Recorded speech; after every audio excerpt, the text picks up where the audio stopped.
Hello everyone, and welcome to another edition of Jefferson College Today, seen exclusively here on JCTV. I'm your host, Roger Barrentine, bringing you the latest news about your community college. And be sure to stay tuned after the news portion of our program for our Jefferson College Spotlight segment as Jefferson College art instructor Blake Carroll sits down with featured artist Ruth Reese.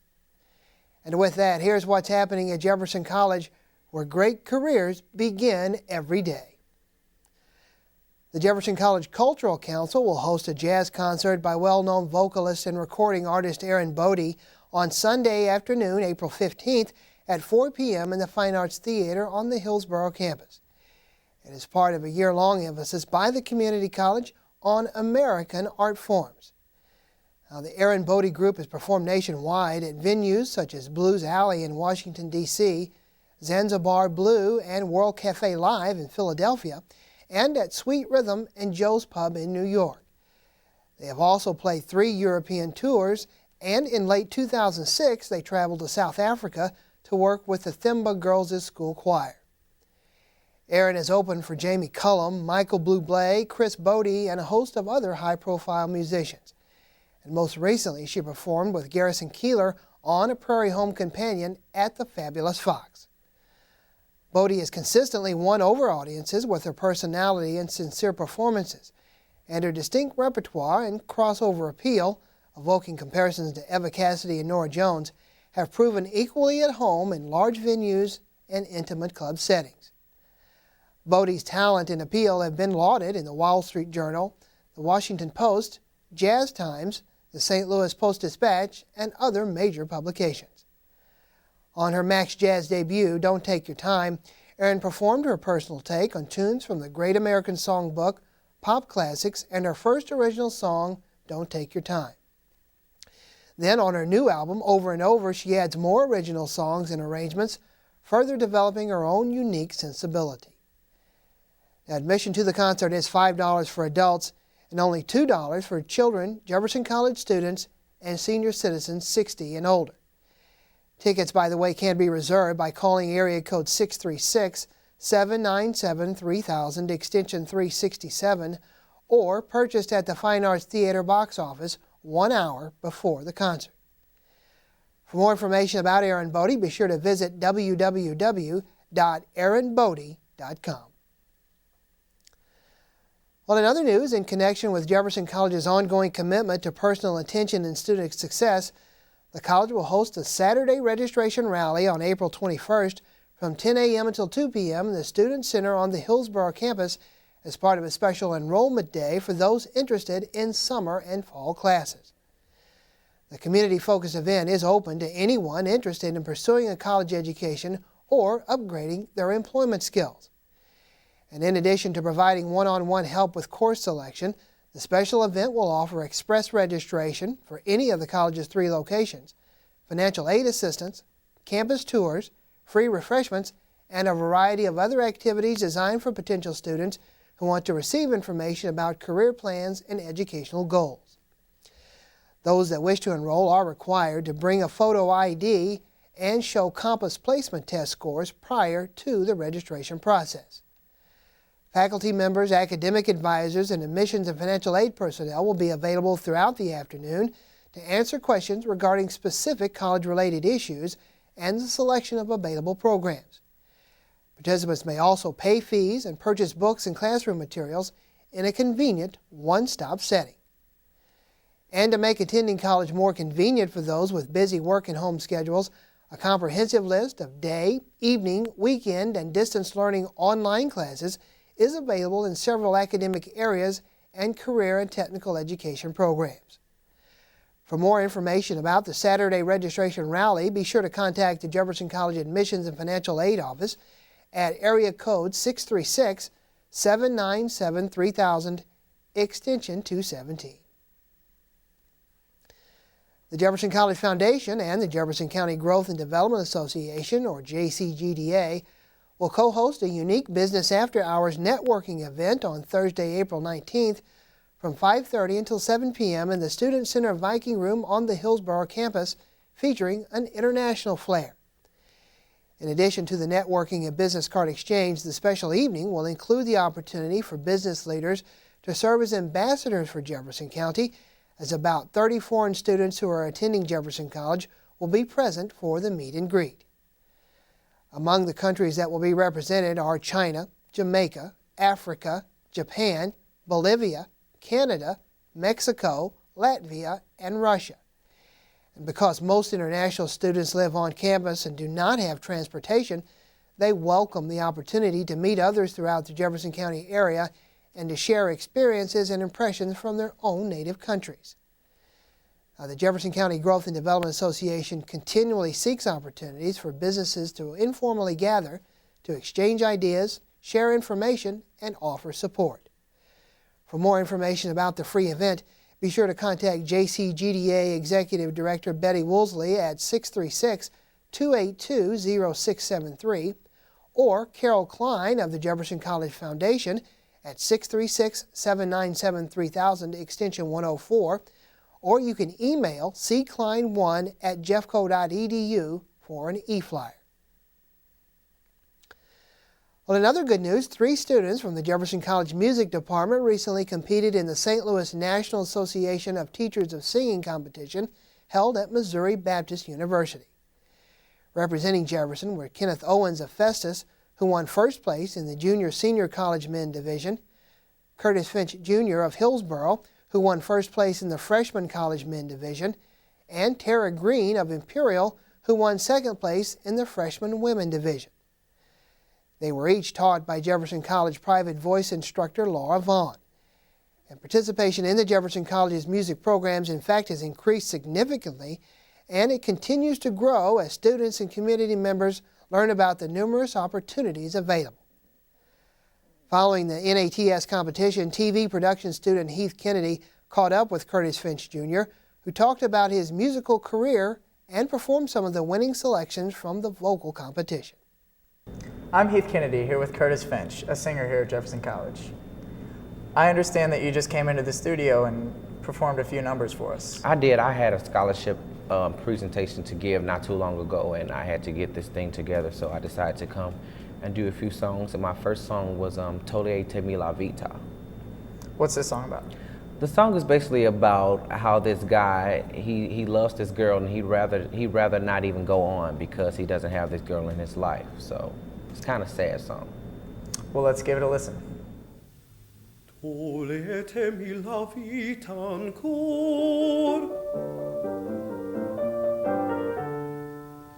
Tole te mi la vita ancor, crudeli cieli,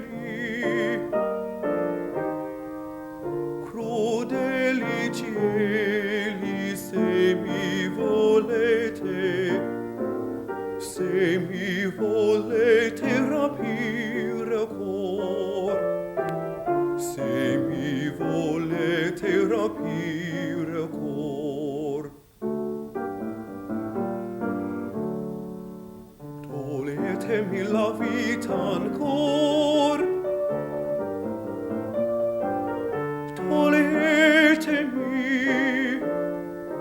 toletemi,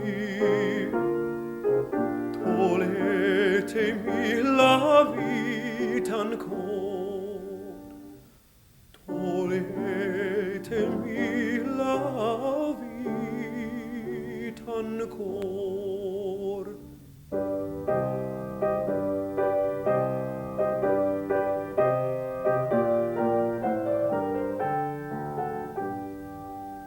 Necatemi rai del dì, Necatemi rai del dì, severe sfere, severe sfere, se vaghe siete del mio dolor, se vaghe siete del mio dolor. Toletemi la vita ancor,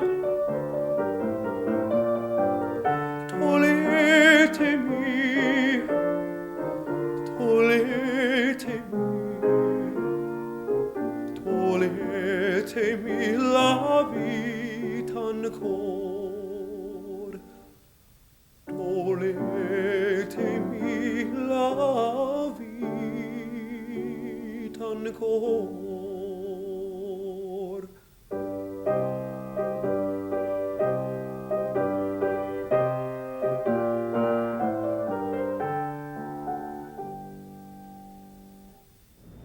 All right, so what do you think you bring to this song that other singers don't?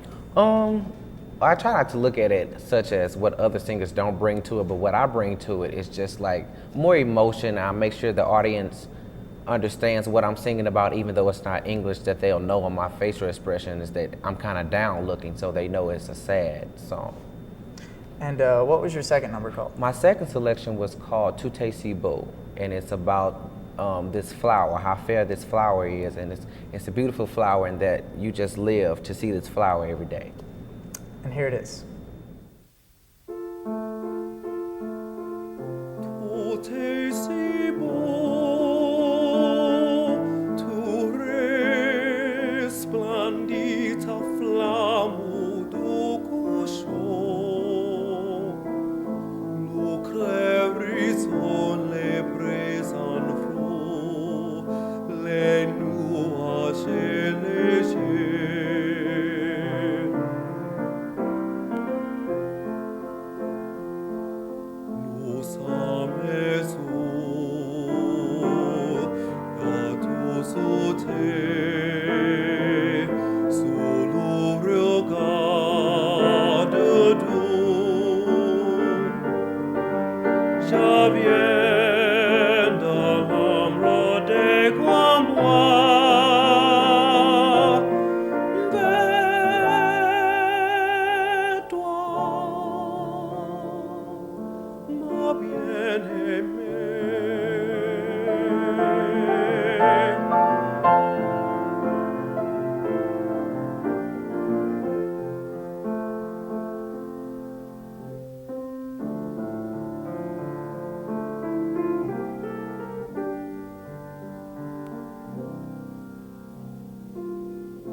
What do you feel you bring to this song? Well, to this song, I just feel like I bring even more emotion because it's talking about this flower, and you want to show to the audience that you adore this flower. There's something about this flower that I love, and I want to make the audience fall in love with this flower. And your third selection? My third selection was called Zion's Walls by Aaron Copland. Here it is.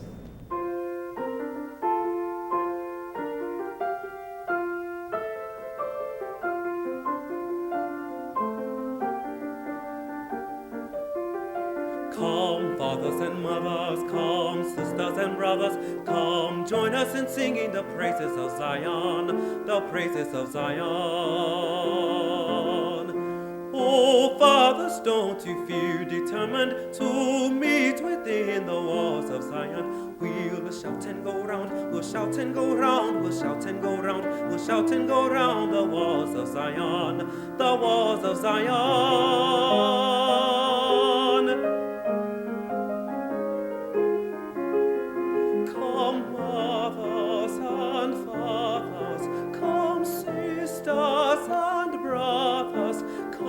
Join us in singing the praises of Zion.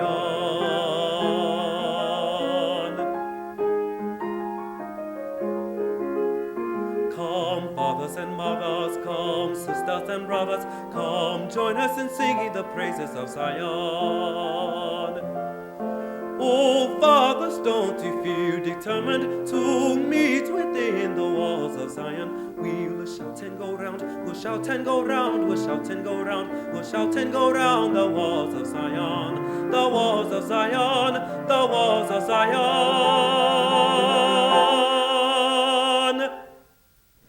This sounds like a lot more of an upbeat, happy song. It is. It's one of those songs where it's basically saying, come join us in singing the songs of Zion. So it's like, come here, brother, come here, sister, and let's sing this great song. So it's really, this song really gets the audience involved, and I love singing it. So it's a great piece. All right, well, thank you very much. Thank you, sir. In other news, Jefferson College's Math and Science Night was held recently, giving area high school students a unique opportunity to tour science labs, view demonstrations, and visit with math and science faculty regarding career fields like engineering, physics, chemistry, geology, astronomy, biology, zoology, botany, and meteorology. The annual event also provided information about financial assistance and scholarships, employment projections, degree programs, facilities, registration procedures, and transfer opportunities with several regional universities. Math and Science Night was highlighted by the presentation of a $500 scholarship from the Jefferson College Foundation to Trinity Clardy, a junior at Windsor High School. The scholarship was presented by Jefferson College Associate Dean of Arts and Science Education, Sally Borgerson. And finally, to provide area residents of all ages the opportunity to explore cultures from around the globe, the Jefferson College Cultural Council will host its annual Ethnic Festival on Saturday, April 21st from 1 until 5 p.m. in the Fine Arts Building on the Hillsborough campus. This year's event will highlight Native American history, music, art, and food in connection with Jefferson College's year-long emphasis on American art forms. As part of its ongoing commitment to cultural diversity, this marks the 15th year that Jefferson College has hosted the Ethnic Festival series as a way of allowing others to become armchair travelers by experiencing international cultures. Previous events have focused on Brazilian, Russian, Chinese, Irish, Hispanic, Slavic, Indian, African, Japanese, German, Scottish, Caribbean, Greek, and Thai cultures. And an expanded variety of experiences and presentations will allow attendees of all ages to become immersed in Native American culture. Highlights of the festival will include a lecture on Osage regalia by Professor Wes Robertson from 1:15 until 2 p.m., pony rides for kids from 1 until 3 p.m., a Native American buffet from 2 until 3 p.m., Native American storyteller Mark Chibity from 2:15 until 3 p.m., and Native American Grammy Award-winning musician Bill Miller from 3:30 until 4:45 p.m. Other activities will include a display of Native American artwork and artifacts, and a kids' corner where children can have their faces painted and make dream catchers or teepees. Admission is $5 for adults, senior citizens, and Jefferson College students, and children 12 and under are admitted free. Now, tickets can be reserved by calling area code 636-797-3000, extension 331, or purchased at the Fine Arts Theater box office the day of the festival. And to support the mission of Jefferson College, JCTV is continually working to provide viewers with educational and informational programming that is unique and exclusive to Jefferson County. If you have suggestions regarding JCTV or the types of programs you'd like to see, feel free to contact the station by writing to JCTV Channel 21, 1000 Viking Drive, Hillsborough, Missouri 63050, or by emailing jctv@jeffco.edu. Now don't forget, if you're looking for the latest JCTV broadcast schedule, be sure to visit the Jefferson College website at jeffco.edu and then click on the community heading found on the home page. Well, that's all for this edition of Jefferson College Today. Stay tuned now for the Jefferson College Spotlight. Thanks for watching and have a great rest of the week. Great education. Friendly atmosphere. Beautiful campus. The convenience and the affordability. My experience at Jefferson College has been wonderful. I find the quality of education here at Jefferson College to be one of a kind. My experience at Jefferson College has been a major plus in my life and one of the best decisions I've made. Jefferson College would be the place that I would recommend the most. I'm Katie Williams. I'm Kevin Higginbotham. I'm Ann Martinson. I'm Tony Markovich, and I'm proud I chose to attend Jefferson College. You may not know their names, but the students who are helped through a Jefferson College Foundation scholarship carry thanks in their hearts. It's for the kindness that our contributors have shown. Make a difference in their tomorrows. Education, the great equalizer. doesn't just mean you get more knowledge, it means you improve your quality of life. Give to the Jefferson College Foundation today. Hi, I'm Blake Carroll, Professor of Art here at Jefferson College, and I'm going to sit down today with Ruth Reese and talk to her about her recent exhibit that she had here at the college. Welcome to the program, Ruth. Well, thank you for having me. Yeah, I'm excited about it. You had a great exhibit up, and while we're talking today, they'll be showing some of the work from that exhibit, so if there are any specific pieces you want to refer to, go ahead and we'll try and splice them in. First question I had for you has to do with your education. Mm-hmm. Your education is in sculpture, and your degree is from WashU, right? Your MFA? Yes. And your BFA? From Loyola of New Orleans. Oh, okay, great. But your MFA's in sculpture, and now you're doing ceramics. I know. What brought about that change, and how do you feel about it? Well, I really feel like that different crafts at different times have informed sculpture, and sculpture is kind of becoming the culmination of all of these three-dimensional sort of compositions informed by craft. And that if you don't pick a particular craft, then the sculpture itself tends to suffer. And so all art needs to be informed by a craft. Mm-hmm. Did you have any training in ceramics when you were in school, or are you just picking up what you need to as you go along now? I am really having a good time just meeting people in St. Louis and, you know, going to their studios and learning a lot from the people who are already, the resources we have here in town. So I am really just learning a lot right now. Okay, great. Which makes things more fun. It is exciting when you pick up a new media and, you know, you're ready to deal with three-dimensional or two-dimensional concerns or concerns of color and line and texture and what have you. But to have to figure out, again, how to make something can really energize your work, don't you think? Oh, yeah. And I think that if you get too focused in one area, something can really breathe fresh air and to revisit all those problems of line, plane, form anew. Okay. So. Do you see yourself going back to work like you were creating before? Like I was really surprised when I saw your show at how different it was from what you exhibited like in the faculty exhibit last year. Mm-hmm. Do you see yourself revisiting some of those problems again, but newly informed by what you've done in ceramics? Well, I think that a lot of the work that I left graduate school with was very informed by clay, but in a much more abstract sense. So it was much more with building and planting and farming and growing and plastering. And now I think I kind of wanted to go back to the source of that and think about the nature and property of clay itself.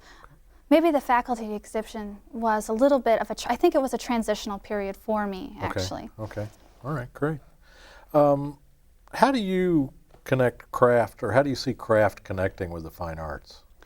Well, it's interesting because maybe in the last, I don't know exactly, decades of years, we've kind of slowly started to get rid of our looms, and we've gotten sort of shed a lot of the more traditional glass and ceramics. And I really think that craft needs a few advocates now. Okay. And and that they can still be a vital way to communicate. Right. Mm-hmm. Well, you know, I very much agree with that, because you look at what's garnering so much attention in the art world today and what people are buying as investment. It's stuff that has God knows what smeared across the canvas. And I just think, what are conservators going to have to try to do 50 years in the future? Are these things even going to exist then? Do you think it's important for the artist to try to create things that are going to last? Well, I think artists today are in a unique position where they take the culture, they sort of digest it, and they give it back to us. And that's appropriate right now. But in 50 years, you wonder what are going to be the more maybe archetypal things that we're going to be concerned with as a culture. So, you know, there's the right now, and then there's the longer. Okay, good. Where do you see the field of ceramics in the academic environment of the future? Well, I'm very excited about it right now. I really feel like it's about ready just to explode. It hasn't really been used too much as abstract sculpture. It hasn't been just looked at as the properties of clay and what do they do. It's always been applied to either vessel making or building. And I think it's about really to come into its own, maybe, as a material. So I think going to change. That sounds exciting. That sounds exciting. Now, ceramics being somewhat new to you, do you find that you have a natural affinity for the media? Is it coming easy to you, or are you really having to kind of struggle with making things now? Oh, of course, there's always struggle, right? Yeah. Wouldn't be worth it any other way. But I think that one of the strengths or differences I have is I don't have quite as much, I don't know, vessel-making baggage. Maybe that's not a very nice term. That's a great term. But, you know, I'm willing to break a few rules that I think that sometimes when you're brought up in a more traditional environment, you're a little shy of. Okay. Breaking a few rules in ceramics sounds a little bit like breaking a few pots. So, yeah. Okay. All right, great. What role, in your mind, does the artist play in the 21st century? Well, I think that in a world of branding and mass production, we get to see services and shapes come and go very quickly, but it's also been very produced. It's a consensus of several minds, including the corporate mind. And as an artist, I think it's very exciting because it's one voice. Now, sometimes you can be your own worst enemy in the studio, but if you can refine that voice, then you can offer something, you know, maybe the larger sort of production, I'm thinking department stores and things like that, cannot offer you. What do you mean by being your own worst enemy in the studio? I think I know where you're going, but I want to hear you say it. Well, I think that just all the kinds of problems of procrastination, when you don't feel like you're being watched a bit in a more public studio environment, you follow a lot of maybe more, I don't know, less visionary, more neurotic ends. You know, you get sidetracked. You know, I think that you can you can sort of fall off the track if you spend a lot of time alone in the studio. Okay. You really need other bumper people sort of to keep you on the road. You need somebody to respond to your work and give you some feedback on it. And okay. Do you find it hard to be critical of your own work, or do you find you're someone that is hypercritical of your own work? I think I'm a little bit schizophrenic. I love all my children. Okay, okay. So every piece I think I do fall in love with at some point. However, I immediately when I have someone else around, I have this ability to almost see it through their eyes, and those faults become really glaring, or places that are just not resolved, and etc. So at one point I feel like I can be critical to a detriment, and also maybe endearing to a detriment. What do you do with those unresolved areas? See, I think that's something that the average person doesn't really consider, that question. Well, there's a point where I always think that sometimes I tell students, I think your transition areas are just important as the piece.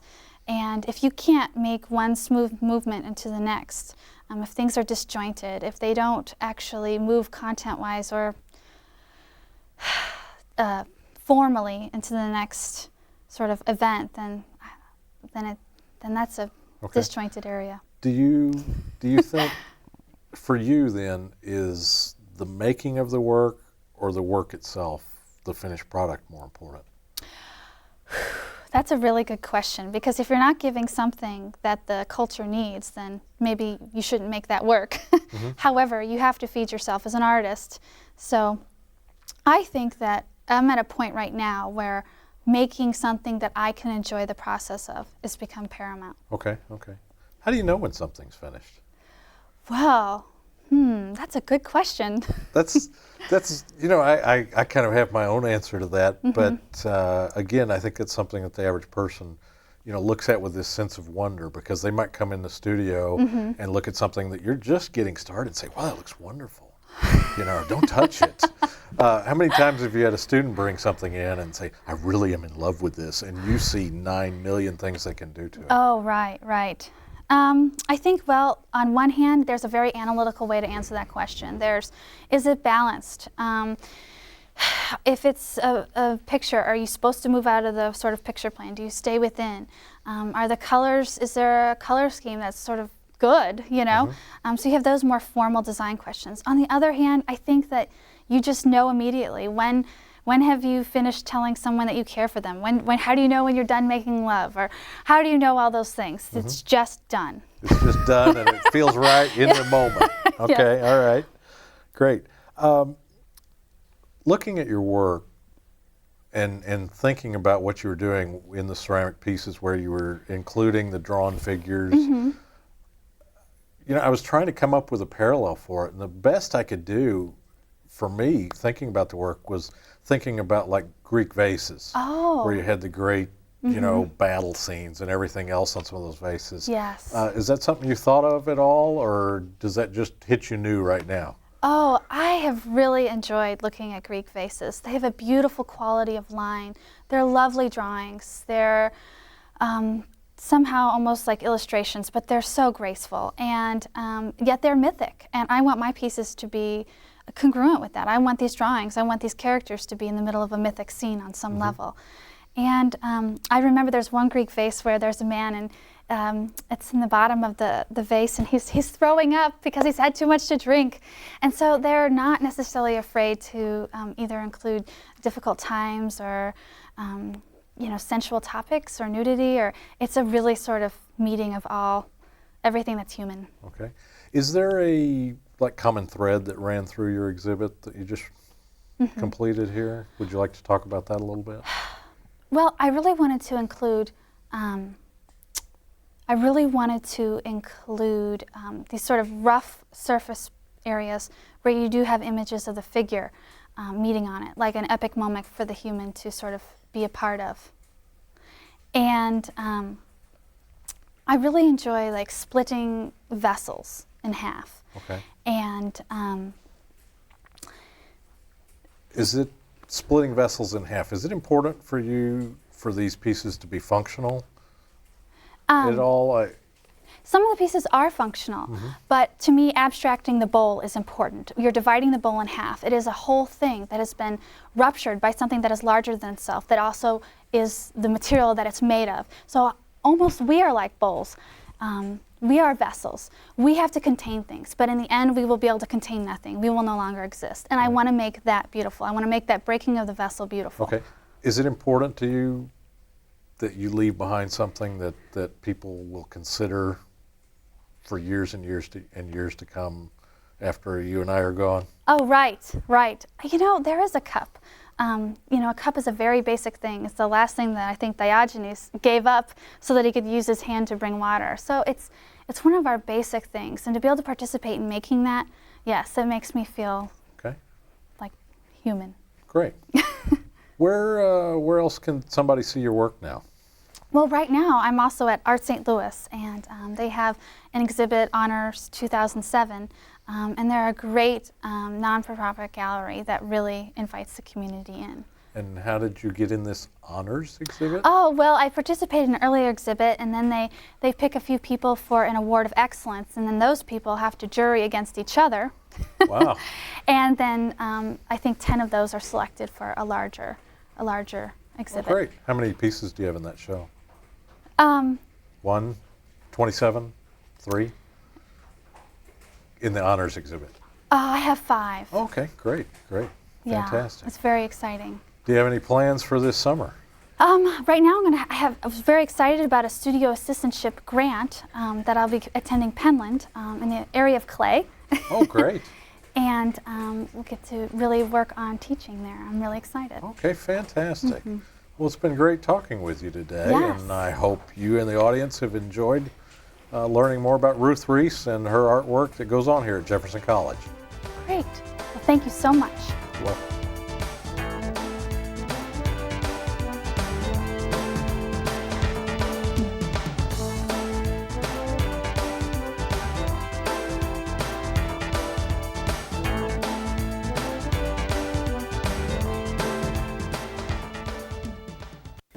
You may not know their names, but the students who are helped through a Jefferson College Foundation scholarship carry thanks in their hearts. It's for the kindness that our contributors have shown. Make a difference in their tomorrows. Education, the great equalizer. It doesn't just mean you get more knowledge. It means you improve your quality of life. Give to the Jefferson College Foundation today. Exceptional education. Spectacular experience. The personalization. It was convenient. It's a fun atmosphere. And my personal experience here has just been wonderful. It just opened up a whole new horizon for our family. Arnold, High Ridge, and the Hillsborough campus has been very convenient. I recommend Jefferson College every day to anyone who will ask. I'm Russ Hilton. I'm Jane. I'm Brandon Berger. I'm Liz Lando, and I'm proud I chose to attend Jefferson College.